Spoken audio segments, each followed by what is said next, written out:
नमस्कार दोस्तों, जय जोहार। मैं कौशल तिवारी और भिनिया संझा में आपका स्वागत है। हरियाणा की नायब सिंह सैनी की सरकार यानी डबल इंजन की सरकार पर संकट खड़ा हो गया है। 3 निर्दलीय विधायक दादरी के सोमवीर सांगवान, पुंडरी से रणधीर सिंह गोलन और नीलोखेड़ी से धर्मपाल गोदर, ये तीनों निर्दलीय विधायकों ने सरकार से समर्थन वापस ले लिया है और इस डबल इंजन की सरकार के पास अब 43 विधायक रह गए हैं। ऐसे में कांग्रेस सहित दुष्यंत चौटाला और तमाम दल न केवल नायब सिंह सैनी को बहुमत साबित करने की मांग कर रहे हैं, बल्कि राज्यपाल को भी पत्र लिख दिया गया है और सवाल यह भी उठाए जा रहे हैं कि मोदी सरकार किस तरीके से असंवैधानिक सरकार को चलाने आमदा है। तो क्या सचमुच ये तीनों विधायक मोदी की बिगड़ती छवि की वजह से समर्थन वापस लिए हैं, या किसानों के बढ़ते आक्रोश को देखते हुए तीनों निर्दलीय विधायकों ने समर्थन वापस लिया है? लेकिन सच क्या है? क्या अब देश के प्रधानमंत्री नरेंद्र मोदी के प्रचार के दौरान लगने वाले पोस्टर से अब चेहरा हटाने की मांग शुरू हो गई है? क्या पार्टी में उथल पुथल होने लगी है? इस उथल पुथल में क्या भाजपा के वे दिग्गज नेता ही नहीं, संघ भी मुखर होने लगा है? सवाल ये नहीं है कि 3 चरणों के मतदान के रुझान क्या है, क्योंकि मतदान के रुझान तो साफ संकेत दे रहे हैं कि भारतीय जनता पार्टी की हालत दिनों दिन खराब हो रही है और इसी चेहरे के भरोसे यदि चुनाव लड़ा गया तो आने वाले 4 चरण में भारतीय जनता पार्टी की स्थिति और खराब हो जाएगी। और शायद यही वजह है कि कल देश के प्रधानमंत्री नरेंद्र मोदी चुनावी प्रचार में नहीं निकले। शाम को वे केवल एक पुरस्कार वितरण समारोह में पहुंचे। दिन भर प्रधानमंत्री किस किस से चर्चा करते रहे, किस किस तरह की रणनीति बनाते रहे, क्योंकि पिछले 3 चरणों के चुनाव को आप देखें तो हर मतदान के पहले देश के प्रधानमंत्री नरेंद्र मोदी और भारतीय जनता पार्टी ने रणनीति बदली है। लेकिन लगातार रणनीति बदलने के बाद भी यदि भाजपा की स्थिति खराब है तो फिर क्या संघ को सामने आना पड़ेगा? यकीनन कहा जा रहा है कि संघ अब अपने स्वयंसेवकों को स्पष्ट निर्देश दिया है कि वे भारतीय जनता पार्टी को जिताने के लिए अपनी पूरी ताकत लगा दें। दरअसल देश के प्रधानमंत्री नरेंद्र मोदी की छवि को लेकर पहली बार सवाल उठा था हिडनबर्ग की रिपोर्ट आने के बाद।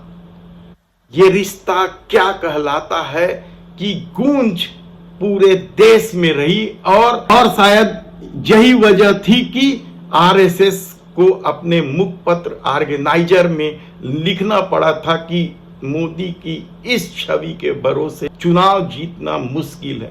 लेकिन यदि सत्ता और संगठन के साथ पैसों का भी पावर हो तो फिर किसी को भी हटाना बड़ा मुश्किल होता है या किसी को समझाना बहुत मुश्किल होता है।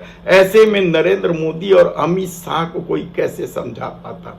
नितिन गडकरी मोदी सरकार के मंत्री हैं, लगातार समझाइश देते रहे और अब जरूरत पड़ने पर अपने सरकार की आलोचना तक करते रहे, लेकिन उनके खिलाफ ही द्वारका एक्सप्रेस को लेकर कैग की रिपोर्ट सामने आ गई। उसके बाद वे खामोशी ओढ़ लिए। हालांकि वे नाराज हैं, उनकी नाराजगी समय समय पर दिखती रही है, चाहे 15 अगस्त में लाल किले की बात हो या फिर नरेंद्र मोदी का चुनाव प्रचार के दौरान नागपुर में रात रुकने की बात हो। नितिन गडकरी ने अपनी नाराजगी जताते रहे हैं।